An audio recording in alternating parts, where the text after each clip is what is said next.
Shalom, Ibu Bapak, Saudara-saudaraku, keluarga besar GKI Marta Dirja Purwokerto, maupun para sahabat GKI Marta Dirja di berbagai tempat dan di berbagai kota.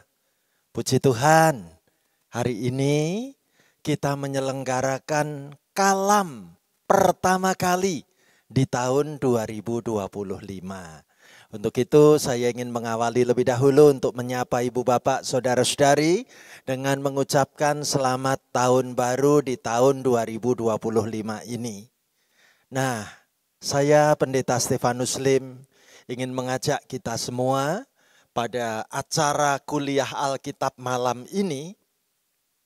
Bersama-sama kita mendalami sebuah tema, yaitu lebih dari seni mengelola waktu.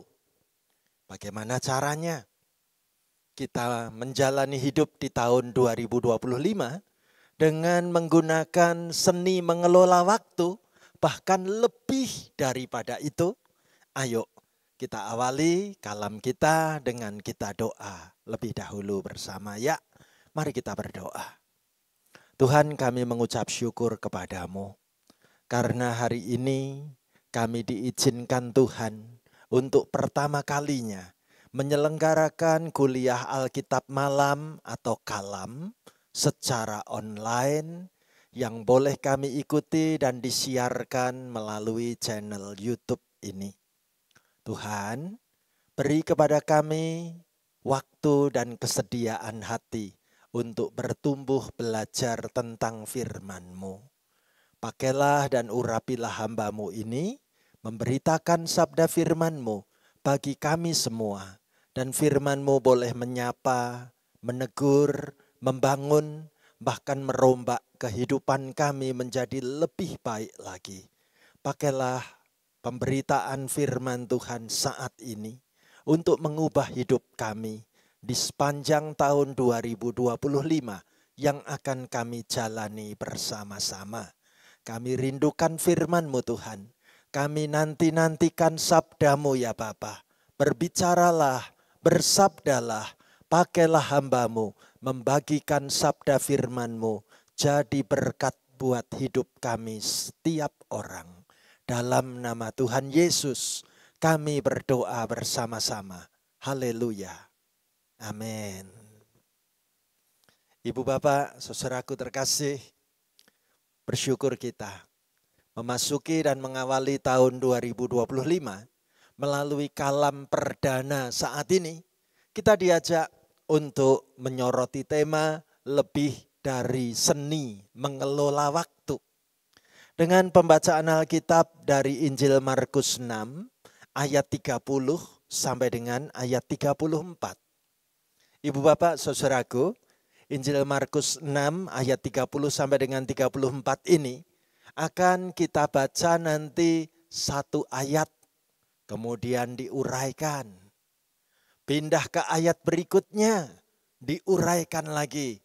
Kita renungkan bersama-sama tiap bagian demi bagian dari ayat-ayat firman Tuhan ini. Ya, untuk itu setiap kali kita membaca bacaan ayat Alkitabnya, saya ajak Ibu Bapak, Saudara-saudari bareng-bareng dengan saya ikut membaca dan mengucapkan firman Tuhannya. Bersama-sama ya, yuk kita awali dari Injil Markus 6 ayat 30. Kita baca sama-sama demikian. Kemudian rasul-rasul itu kembali berkumpul dengan Yesus dan memberitahukan kepadanya semua yang mereka kerjakan dan ajarkan. Puji Tuhan. Ibu Bapak, saudaraku terkasih, bacaan ini diawali pada ayat 30 dengan sebuah catatan penting. Bagaimana murid-murid Tuhan Yesus yang kali ini disebut rasul-rasul baru saja sudah melakukan tugas-tugasnya. Lalu Alkitab sebutkan mereka saat itu kembali berkumpul dengan Tuhan Yesus. Dan apa yang terjadi pada saat mereka berkumpul dengan Tuhan Yesus? Alkitab mencatat mereka memberitahukan kepadanya semua yang mereka kerjakan dan semua yang mereka ajarkan.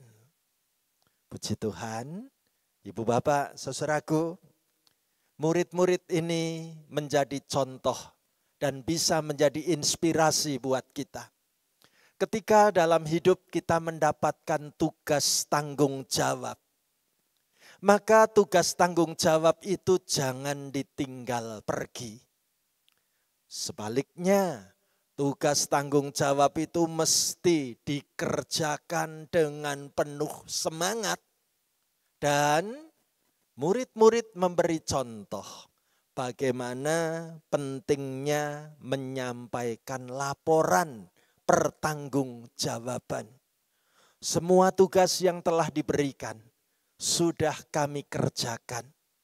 Mungkin juga bisa bercerita tentang apa kesulitannya, apa tantangannya, apa yang menarik dalam tugas-tugas yang kami kerjakan.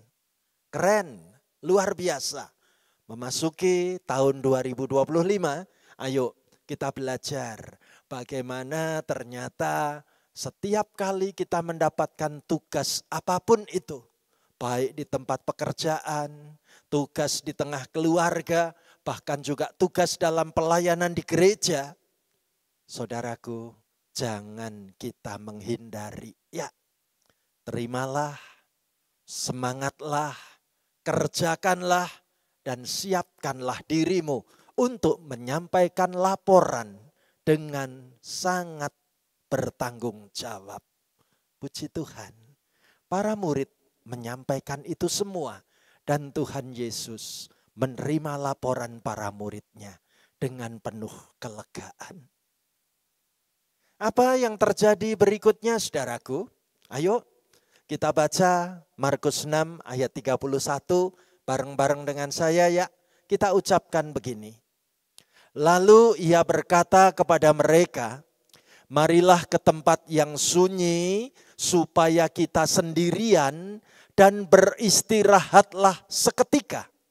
Sebab memang begitu banyaknya orang yang datang dan yang pergi sehingga makan pun mereka tidak sempat. Ibu Bapak, saudaraku terkasih, Alkitab mau memberitahu kepada kita. Ternyata dimanapun Tuhan Yesus sedang berada, Tuhan Yesus selalu dicari oleh banyak orang yang memerlukan pertolongan pelayanannya. Dan Alkitab mencatat bagaimana Tuhan Yesus dan para murid saat itu dikerumuni orang yang datang dan pergi sampai-sampai mereka pun tidak sempat makan. Dan apa yang Tuhan Yesus lakukan di saat melihat kondisi para muridnya, juga melihat kondisi ketahanan tubuhnya. Tuhan Yesus memiliki gagasan yang menarik sekali. Coba kita perhatikan ayat 31 bagian awal. Marilah ke tempat yang sunyi supaya kita sendirian dan beristirahatlah seketika. Ibu Bapak, saudaraku, ini kalau istilahnya zaman now, saatnya kita me time gitu ya. Waktu untuk diri sendiri. Ternyata penting.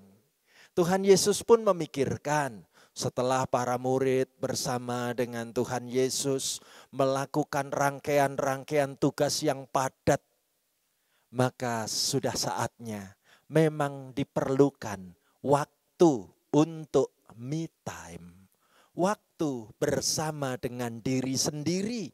Alkitab menyebutkan dengan istilah yang menarik. Marilah kita ke tempat yang sunyi supaya kita sendirian dan beristirahatlah seketika. Ibu Bapak, saudaraku, hal ini mau mengingatkan kita semua bahwa ternyata dalam hidup ini kita pun perlu memikirkan waktu-waktu untuk bersama diri sendiri. Waktu-waktu yang memang dikhususkan untuk beristirahat dari segala macam keramaian dan kepadatan kesibukan dunia ini. Sudahkah kita sempat menikmati masa-masa liburan kemarin untuk beristirahat, membuat tubuh kita bisa sungguh-sungguh menikmati saatnya mengasuh, saatnya beristirahat, waktu untuk me time itu penting. Pertanyaannya, apakah Tuhan Yesus hanya memberikan ajakan atau ajakan itu ada tindak lanjutnya? Ayo kita baca bareng-bareng kelanjutannya di ayat 32 ya. Mari kita ucapkan sama-sama begini. Maka berangkatlah mereka untuk mengasingkan diri dengan perahu ke tempat yang sunyi. Puji Tuhan. Alkitab sebutkan bagaimana saat itu betul-betul Tuhan Yesus mengajak rombongan para murid naik perahu untuk mengasingkan diri. Kemana? Ke tempat yang sunyi. Ibu bapak, saudaraku terkasih, balik lagi mengena pada diri kita dan keluarga kita, juga tentang pekerjaan dan pelayanan kita. Sempatkah kita sungguh-sungguh mengkhususkan waktu untuk mengasingkan diri, menarik dari segala kesibukan, cari tempat yang sunyi. Ke tempat manakah kita sempat melakukan itu pada tahun 2024 kemarin? Ibu bapak, saudaraku, ayo kita boleh melihat, benarkah me time itu sebagai sebuah kebutuhan? Dan kalau kebutuhan, kira-kira me time itu kenapa? Yang pertama, ayat 30 menunjukkan bagaimana para murid, para rasul itu sudah selesai mengerjakan tugas. Dan mereka juga sudah membuat laporan. Berarti tugas sudah tuntas dengan baik. Lalu ayat 31 juga memberitahu bagaimana hari itu adalah hari yang sangat padat, hari yang sangat sibuk. Mereka seharian sudah amat lelah dalam pelayanan, bahkan mereka belum sempat makan. Jadi Tuhan Yesus kembali mengingatkan para muridnya, marilah ke tempat yang sunyi supaya kita sendirian dan beristirahatlah seketika. Ibu bapak, saudaraku, pada bagian ini kita belajar luar biasa. Bahwa Tuhan Yesus adalah Tuhan yang sungguh peduli pada kesehatan fisik maupun kesehatan mental. Ya. Bahwa tiap orang itu bisa capek secara badan, tapi bisa juga merasa lelah secara batin. Maka Tuhan Yesus sungguh-sungguh mengajak para murid itu bukan sekedar wacana, ayo kita cari tempat yang sunyi. Mereka naik perahu untuk mengasingkan diri.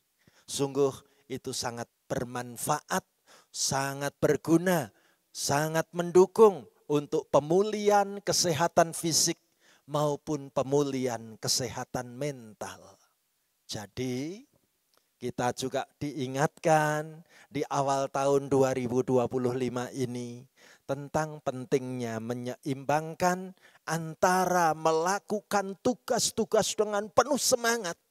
Namun sekaligus harap dicatat, kita bukan mesin yang terus-menerus bisa melakukan tugas itu dengan rutinitas. Namun kita juga perlu menarik diri. Kita perlu untuk sungguh-sungguh berada di tempat yang sepi, merenung kembali sebenarnya apa sih yang sedang aku kerjakan di dunia ini. Ibu bapak, saudaraku terkasih, benarkah rencana me time mereka bisa berlangsung dengan sangat baik? Ayo kita lanjutkan pembacaan Alkitabnya ya. Saya ajak ibu bapak saudara-saudari bareng-bareng saya membaca Markus 6 ayat 33. Mari kita ucapkan sama-sama begini. Tetapi pada waktu mereka bertolak, Banyak orang melihat mereka dan mengetahui tujuan mereka. Dengan mengambil jalan darat, segeralah datang orang dari semua kota ke tempat itu sehingga mendahului mereka. Ibu bapak, saudaraku, niatnya mau healing ya. Niatnya mau me time, niatnya mau istirahat. Tapi ternyata Alkitab katakan dengan sangat jujur, pada saat perahu itu mau berangkat, ada banyak orang ternyata memperhatikan arah gerak perahu itu. Lalu Alkitab katakan bagaimana orang banyak itu bisa menduga tujuan perahu Tuhan Yesus mau kemana. Sehingga Alkitab sebutkan orang banyak yang berkerumun itu lebih memilih untuk jalan kaki. Ya, menempuh jalan darat. Dari semua kota berbondong-bondong jauh lebih banyak lagi untuk datang mendahului ke tempat yang akan dituju oleh Tuhan Yesus. Ibu bapak saudaraku, Tuhan Yesus melihat dengan jelas bagaimana animo, minat, kerinduan hati banyak orang ingin mendapatkan pelayanan Tuhan Yesus. Tuhan Yesus melihat orang-orang yang berjalan kaki itu, mereka memilih jalan darat. Saya membayangkan, andai kata ini adalah gambar tentang peta Danau Galilea. Bagaimana rombongan Tuhan Yesus dan para murid rencananya menyeberang menggunakan perahu. Ya, tapi ternyata karena orang-orang banyak itu sudah mengetahui tujuannya, maka orang-orang itu memilih untuk jalan darat. Mereka jalan kaki. Dan mereka ternyata betul-betul akhirnya sampai di tempat tujuan Tuhan Yesus. Bahkan lebih cepat sampainya daripada perahunya Tuhan Yesus. Ibu bapak, saudaraku, adakah sesuatu yang menarik di sini? Yang menarik buat saya adalah bagaimana reaksi tanggapan Tuhan Yesus. Dan ini adalah rahasia besar yang akan kita buka sama-sama. Sewaktu Tuhan Yesus turun dari perahu bersama dengan para murid, ternyata orang-orang yang tadi jalan darat sudah menunggu begitu banyaknya. Dan mereka semua sungguh sangat berharap menantikan pelayanan Tuhan Yesus yang mereka sungguh perlukan.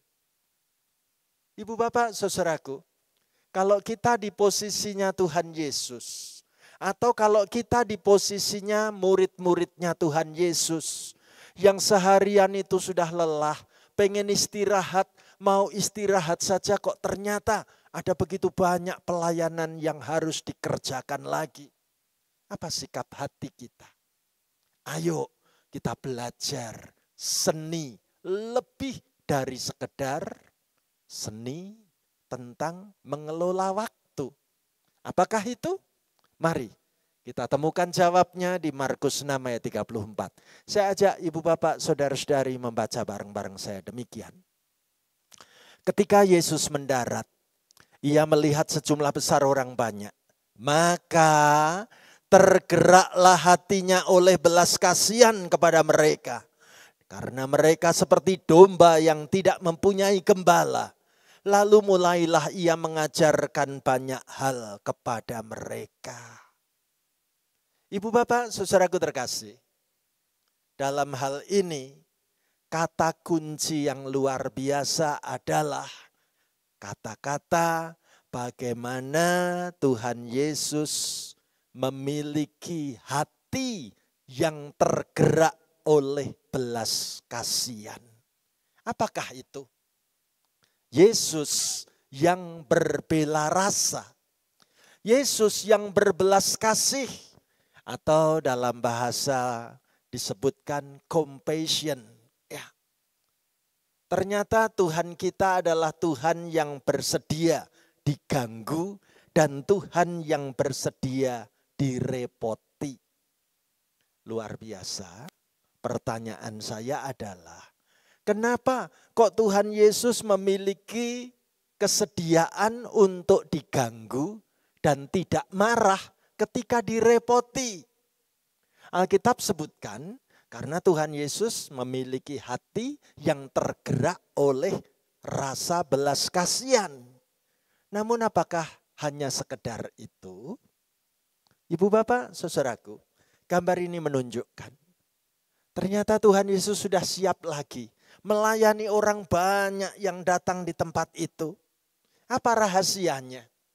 Mari kita bongkar sama-sama ya. Yang pertama, kita mau diajak melihat bahwa ini adalah lebih dari sekedar seni mengelola waktu.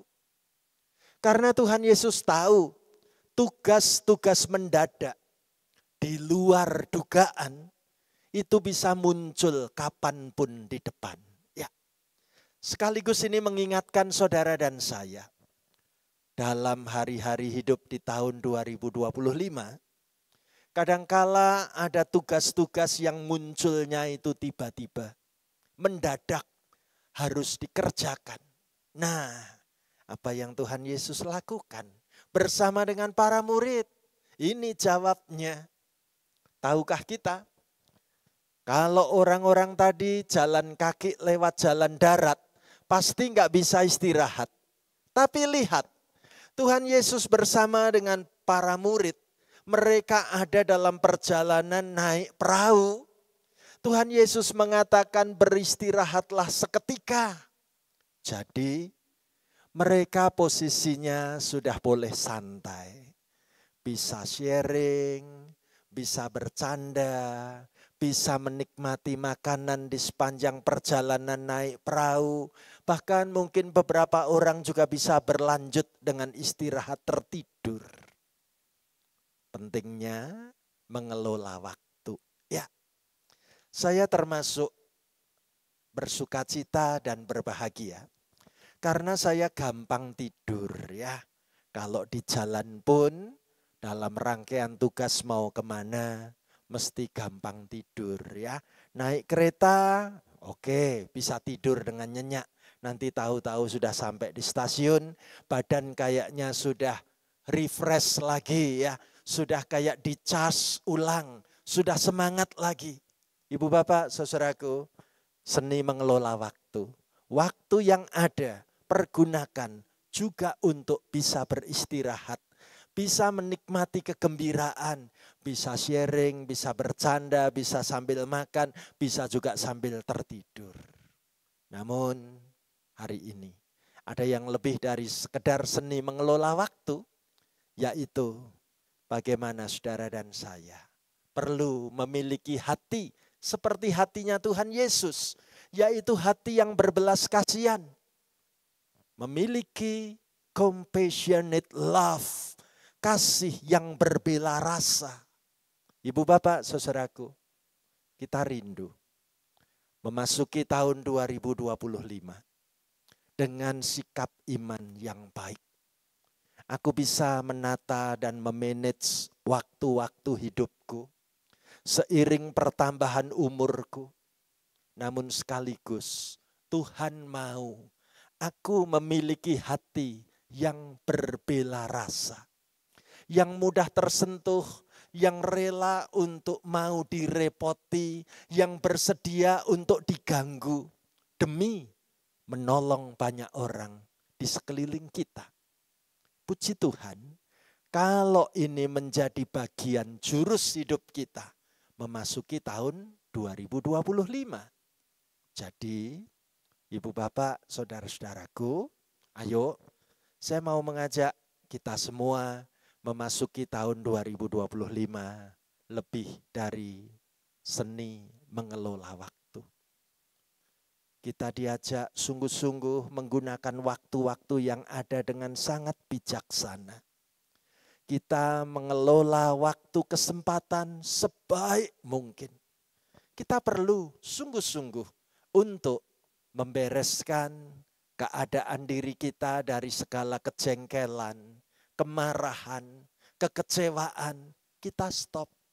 Sudah saatnya kita me time. Sudah saatnya kita butuh untuk healing, pemulihan kesehatan mental maupun kesehatan fisik. Namun pergunakan itu sungguh-sungguh dalam waktu-waktu yang masih tersedia. Karena begitu turun dari perahu kehidupan, ternyata sudah banyak tugas-tugas menanti kembali. Siapkah saudaraku? Kita memiliki sikap iman. Tahun 2025 aku jalani lebih dari sekedar seni mengelola waktu, karena Tuhan tambahkan padaku hati yang berbela rasa. Tuhan menolong, Tuhan memakai hidup kita sampai akhir hidup nanti. Kemuliaan Tuhan tampak nyata melalui pelayanan dan hidup kita satu persatu.